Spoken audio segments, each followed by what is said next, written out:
बिस्मिल्लाहिर्रहमानिर्रहीम अस्सलाम वालेकुम। मैं तुहाडा विराज चौधरी अख्तर समेरे जोका एक नवे विलाग ते अनोखे विलाग नाल तुहाडी खिदमत दे विच हाजिर हां। भरावो गल इंज है भी जिहड़ा पाकिस्तान है ना, ये बड़िया कुर्बानियां तो बाद हासिल किया गया। लखा लोगों का इहदे विच लहू शामिल है। लखा मावां अपने जिगर कुर्बान कित्या नो। पाकिस्तान आर्मी के जोड़े जवान उन्होंने जड़िया कोशिशों वो भी बुलाने वाली कोई नहीं। तो बिराओ जिथे इस वक्त मैं मौजूद हाँ, ये पुराना शहर बुआना का बाजार है। उतों के लोगों तो पूछते हैं भी जश्न आज़ादी का जोशो खरोश या जश्न आज़ादी तुसी किवें मना रहे हो। एक बिरा मौजूद है उन्होंने तो पूछते हैं भी जश्न आज़ादी तुसी किवें मना रहे हो। जी अस्सलाम वालेकुम। वालेकुम अस्सलाम। बिस्मिल्लाहिर्रहमानिर्रहीम। मेरा नाम नासिर महमूद फराज और मैं पाकिस्तान आर्मी से रिटायर्ड हूँ। और ये जो पाकिस्तान हमें हासिल हुआ है ना, अनथक कुर्बानियों के बाद, ये हमें कोई अल्लाह ताला ने मतलब या किसी ने हमें प्लेट में रख करके नहीं दिया। हमारे आबाओ अजदाद की कुर्बानियों की वजह से ये हासिल हुआ है हमें पाकिस्तान। तो पाकिस्तान जिंदाबाद। पूरी कौम के लिए मेरा पैगाम है, पाकिस्तान जिंदाबाद, पाकिस्तान पाइंदाबाद।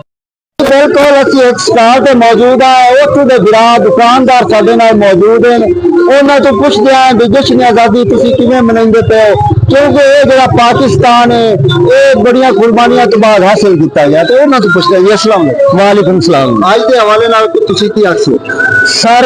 असी लोगों ने भी मशवरा देंगे कि जश्न आज़ादी अपने पूरे जोशे जज्बे ना मनाई जाए, क्योंकि इंडिया ने भी पता लगे कि असी मुसलमान पाकिस्तानी इंशाअल्लाह किते भी झुकन वाले नहीं तो लुकन वाले नहीं।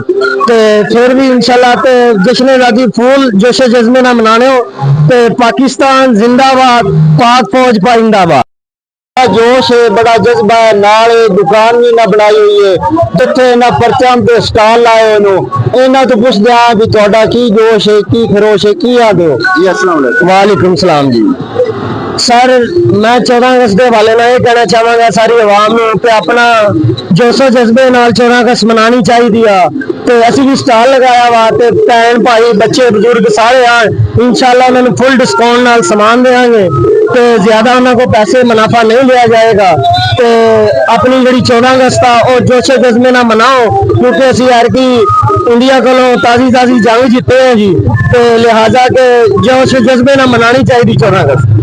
इस बिरा दी गल्लां सुनिया तो एक तो तुसी इस स्टॉल ते आओ, तुहानू फुल डिस्काउंट दिशा है। तो इस तो अलावा साडे नाल एक शहरी मौजूद है उन्होंने तो पूछते हैं भी 14 अगस्त के हवाले नाल तुसी की आंदे हो। अस्सलाम वालेकुम। आजादी मुबारक हो जाए। बच्चे जोड़े होंगे ना वो दिल दे भी सच्चे होंगे, मन दे भी सच्चे होंगे। उन्हों का दिल भी साफ होंदा है, उन्हों का मन भी साफ होंदा है। उन्होंने तो पूछते हैं भी 14 अगस्त जश्न आज़ादी नाल वो की आंदे ना।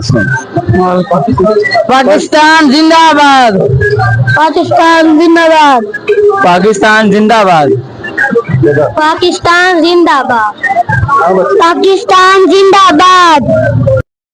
साडा बिरा चाह के स्टॉल से बैठा है। ते इस तो पूछते हैं चाह भी बेचता पाया है, ते इहदे दिल पाकिस्तान वास्ते कितना जज्बा है। अस्सलाम वालेकुम। पाकिस्तान जिंदाबाद।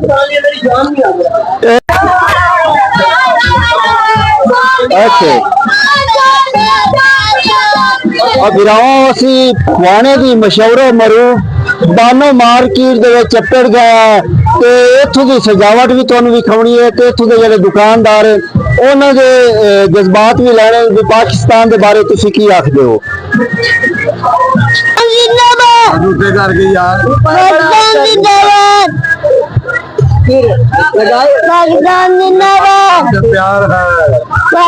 ऐसी ज़मीं और आसमां इनके सिवा जाना कहाँ, बढ़ती रहे ये रोशनी, चलता रहे ये कारवां, दिल दिल पाकिस्तान जा जा, पाकिस्तान दिल दिल पाकिस्तान जा जा पाकिस्तान।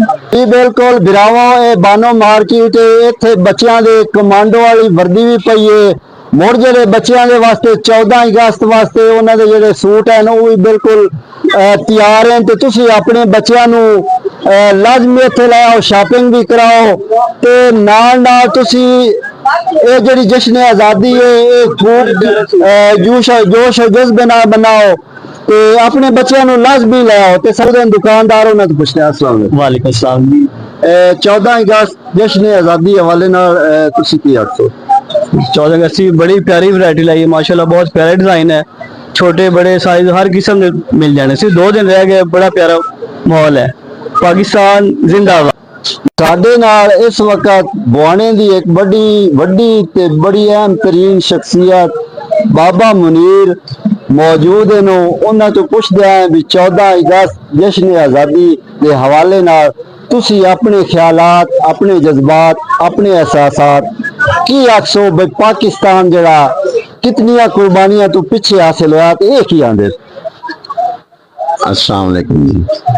गल है कि दोस्तों कि ये पाकिस्तान जड़ा बनया सी कलमे दे नाम दे उत्ते बनया सी और साडे बुजुर्गां ने बड़ियां कुर्बानियां दित्तियां, बड़े शहादतां आईयां, बड़ियां इज्जतां लुटियां गईयां, हर चीज गवा के छड़ के आए इस मुल्क पाकिस्तान दे विच, इस वास्ते कि ये कलमे दे नाम ते बनया सी। लेकिन हुण ਜਿਹੜੇ ਵਕਤ ਦੇ ਹੁਕਮਰਾਨ ਨੂੰ ਲੋਗ ਨੂੰ ਔਰ ਅੱਲਾਹ ਤਾਲਾ ਦੀ ਰਹਿਮਤ ਹੈ ਕਿ ਸਵੇਰ ਤੋਂ ਲਾ ਕੇ ਸ਼ਾਮ ਤਾਈਂ ਪਾਕਿਸਤਾਨ ਨੂੰ ਸਵੇਰੇ ਫਿਰ ਉਸੇ ਤਰ੍ਹਾਂ ਉਜਾਗਰ ਹੁੰਦਾ ਹੈ। ਇਸ ਦੀ ਨਿਸਬਤ ਨਾਲ ਕਿ ਕੋਈ ਕਲਮੇ ਦੀ ਨਿਸਬਤ ਨਾਲ ਬਣਿਆ ਸੀ, ਨਹੀਂ ਤੇ ਕਿਦੋਂ ਦਾ ਇਹ ਮੁਲਕ ਖਤਮ ਹੋ ਜਾਂਦਾ। ਲਿਹਾਜ਼ਾ ਅੱਲਾਹ ਤਾਲਾ ਆਪਣੇ ਸੋਹਣੇ ਹਬੀਬ ਦੇ ਸਦਕੇ ਸਾਡੇ ਹੁਕਮਰਾਨਾਂ ਨੂੰ ਅੱਛੇ ਕੰਮ ਕਰਨ ਦੀ ਤੌਫੀਕ ਦੇਵੇ ਤੇ ਨੇਕ ਕੰਮ ਕਰਨ ਦੀ ਤੌਫੀਕ ਦੇਵੇ ਤੇ ਇਸ ਆਵਾਮ ਦੀ ਖਿਦਮਤ ਕਰਨ ਤੇ ਪਾਕਿਸਤਾਨ ਜ਼ਿੰਦਾਬਾਦ। ਬੁਆਣਾ ਸ਼ਹਿਰ ਦੇ ਮੇਨ ਬਾਜ਼ਾਰ ਅੰਜਮਨ ਤਾਜਰਾਨ ਦੀ ਤਰਫੋਂ ਪੂਰੇ ਬੁਆਣੇ ਸ਼ਹਿਰ ਦੇ ਵਿੱਚ ਮੁxtਲਿਫ ਕਿਸਮ ਦੇ ਬੈਨਰ ਲਾਏ ਗਏ ਜਿਹਦੇ ਵਿੱਚ ਸਾਡੇ ਆਰਮੀ ਦੇ ਜਨਰਲ ਸੈयद ਆਸਿਮ ਮੁਨੀਰ ਨੂੰ ਤੇ ਬੀਬੀ ਮਰੀਮ CM ਪੰਜਾਬ। ਇਸ ਤੋਂ ਇਲਾਵਾ ਹੋਰ ਵੀ ਕਾਫੀ ਬੈਨਰ ਲੱਗੇ ਹੋਏ ਤੇ ਜਿਹੜੀਆਂ ਦੁਕਾਨਾਂ ਨੂੰ ਉਹ ਵੀ ਕਾਫੀ ਜ਼ਿਆਦਾ ਸਜੀ ਹੋਈਆਂ। ਬਿਲਕੁਲ ਤੁਸੀਂ ਲੋਕਾਂ ਦੀਆਂ ਗੱਲਾਂ ਸੁਣੀਆਂ, ਜਸ਼ਨ ਆਜ਼ਾਦੀ ਜੋਸ਼ ਖਰੋਸ਼ ਨਾਲ ਮਨਾ ਰਹੇ ਤੇ ਤੁਸੀਂ ਸਾਰਾ ਪਾਕਿਸਤਾਨ ਨਿਕਲੋ ਕਿਉਂਕਿ ਇਹ ਪਾਕਿਸਤਾਨ ਸਾਨੂੰ ਬੜੀਆਂ ਕੁਰਬਾਨੀਆਂ ਤੋਂ ਪਿੱਛੇ ਹਾਸਿਲ ਹੋਇਆ। ਹੁਣ ਦੀਆਂ ਇਤਨੀ ਗੱਲਾਂ ਜੇ ਜ਼ਿੰਦਗੀ ਦਿੱਤੀ ਇਜਾਜ਼ਤ, ਜੇ ਜ਼ਿੰਦਗੀ ਦਿੱਤੀ ਮੋਹਲਤ, ਨਵੀਆਂ ਗੱਲਾਂ ਦੇ ਨਾਲ ਤੁਹਾਡੀ ਖਿਦਮਤ ਵਿੱਚ ਦੁਬਾਰਾ ਹਾਜ਼ਰ ਹਾਂ। ਆਪਣੇ ਸੱਜਣ ਆਪਣੇ ਬੇਲੀ ਅਖਤਰ ਸਮੇਤ ਜੋਕਾਂ ਨੂੰ ਦੇ ਇਜਾਜ਼ਤ। ਅੱਲਾ ਬੇਲੀ। पाकिस्तान जिंदाबाद।